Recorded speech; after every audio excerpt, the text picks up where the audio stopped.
Indonesia, salam sejahtera dari Sabang sampai Merauke, dari Minang sampai Pulau Rote. Mantala iman kita, mantala hati kita, mantala pengharapan kita.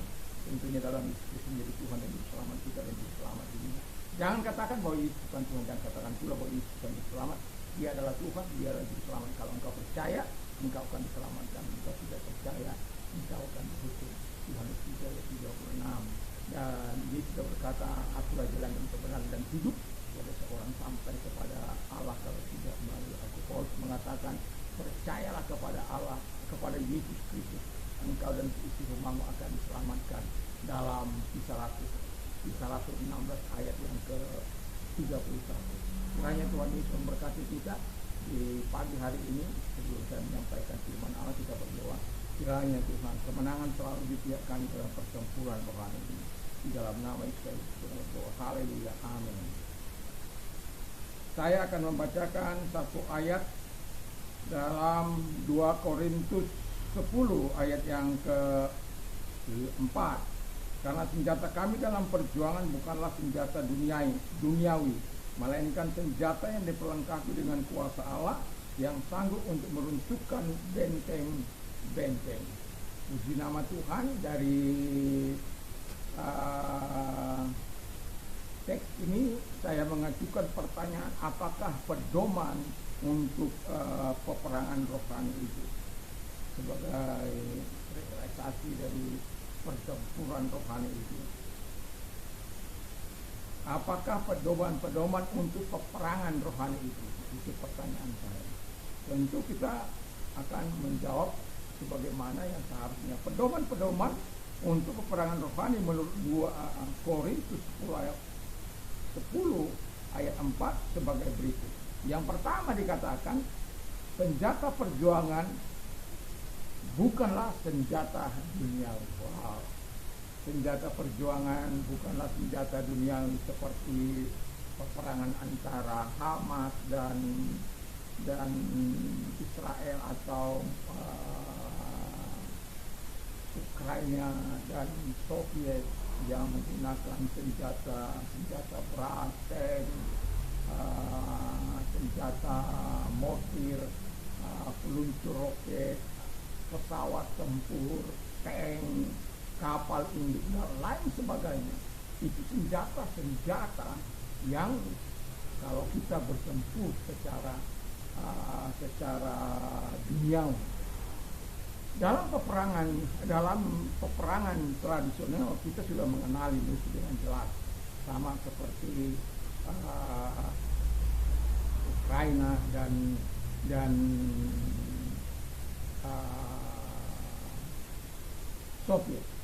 Tapi dalam peperangan antara Israel dan teroris Hamas itu sangat berbeda, karena mereka bergerilya dan satu saat mereka ketika menunjukkan diri di dalam militer mereka, tetapi ketika mereka bertempur mereka tidak menggunakan atribut itu.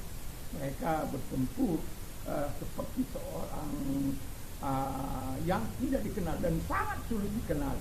Dan sebabnya dalam pertempuran ini tentu perlu menganalisa dengan baik sehingga mengenali musuh. Dalam pertempuran rohani kita tidak mengenal musuh kita, siapa musuh kita kadangkala. Tetapi kalau kita melihat dalam firman Allah, artinya dalam firman Tuhan yang mengatakan bahwa perjuangan kita bukan melawan darah dan daging, tapi melawan pemerintah, penguasa, penghulu yang dan roh jahat di udara, di mana setan tidak akan pernah berpura-pura melakukan hal yang benar-benar baik, tetapi dia betul-betul memutarbalikkan keadaan. Jadi dalam peperangan ini senjata kita bukan senjata ilahi, bukan senjata duniawi, tapi dalam yang kedua, senjata perjuangan adalah kuasa Allah.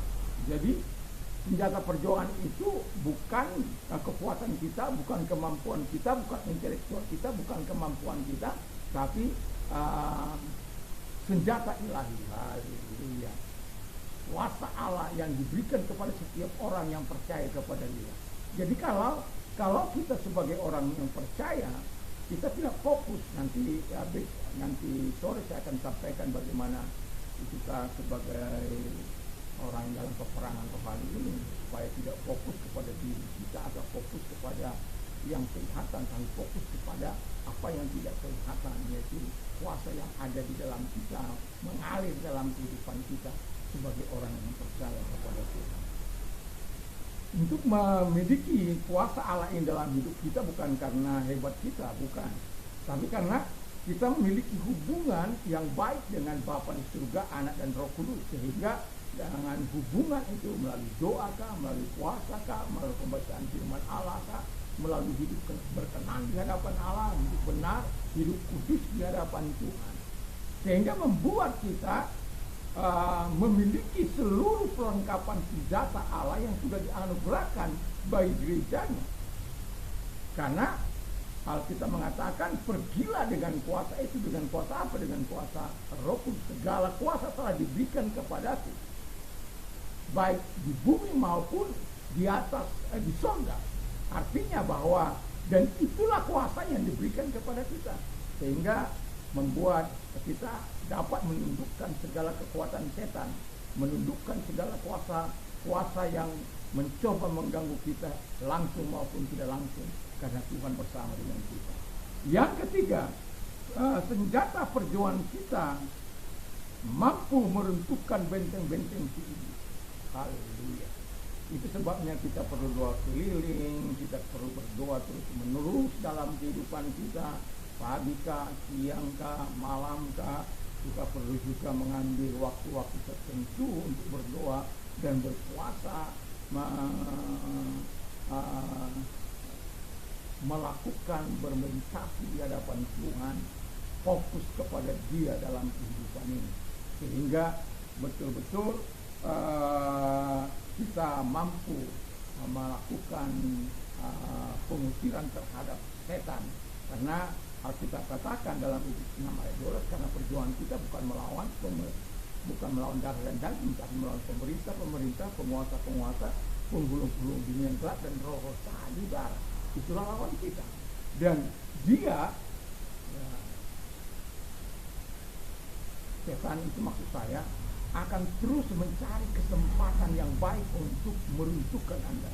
Jangankan kita Yesus masa hidup di muka bumi ini, sebagai manusia dia dicobai supaya tidak berbuat dosa.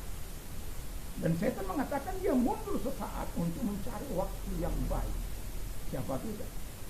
Sebabnya kita harus bertekun di dalam doa, kita harus bertekun dalam bacaan firman Allah. Cintai firman, cintai Tuhan, cintai jam-jam doa Anda dan lakukan dengan baik, sehingga kita selalu akan mengalami kemenangan dalam peperangan rohani ini.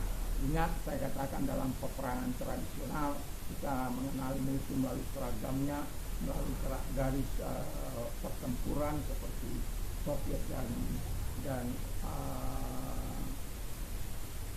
Ukraina. Tapi antara Israel dan Mesir itu adalah peperangan gerilya, yaitu karena pertempuran dengan teroris. Kadang mereka di bumi, kadang mereka di tengah-tengah masyarakat, dan mereka berbaur dengan masyarakat dan membuat terowongan-terowongan juga tembusan yang sampai bisa menembus rumah-rumah masyarakat, rumah sakit dan lain sebagainya. Itu pertempuran gerilya. Nah, tetapi pertempuran kita, sekalipun kita tidak mengenali musuh, tapi kita punya Tuhan yang akan senantiasa memberikan kita hikmat, kekuatan dalam menghadapi badai kehidupan, dalam menghadapi serangan-serangan si iblis. Dan ingat, apa yang ada padamu jauh lebih besar daripada roh yang ada dalam dunia ini. Sebagai pejuang-pejuang dalam peperangan rohani, ingat, kita tidak melawan dengan kekuatanmu, tapi melawan setan iblis dengan kekuatan Tuhan. Mari kita tunduk kepada kita berdoa. Terima kasih Bapa di surga, biarkan firman-Mu menolong kami untuk mengerti dalam peperangan rohani ini, tidak membiarkan hidup kami menghadapi Tuhan. Dan kami juga berdoa segala pekerjaan jahat hancurkan dalam nama Yesus. Dan kami berdoa bagi yang sakit, kalau engkau sakit apapun, sakit penyakit ringan, Tuhan mampu hadir dalam hidupnya. Jika tangan-Mu tidak penyakit-penyakit yang mereka derita. Mari ulurkan tanganmu Tuhan, sembuhkan mereka dan kuasa meninggal mereka, dan mereka sembuh oleh kuasa. Jadi engkau mengalami masalah dalam nama ini, segala masalahnya diselesaikan oleh Tuhan. Percaya kepada kuasanya, percaya pada Tuhan, percaya pada Dia yang Padokrates itu. Tuhan memberkati karena Dia maha kuasa, Dia dapat menyembuhkan. Terima kasih Bapak di surga, biarkan kami selalu bersenangan dalam pertempuran kami dalam nama Tuhan. Amin.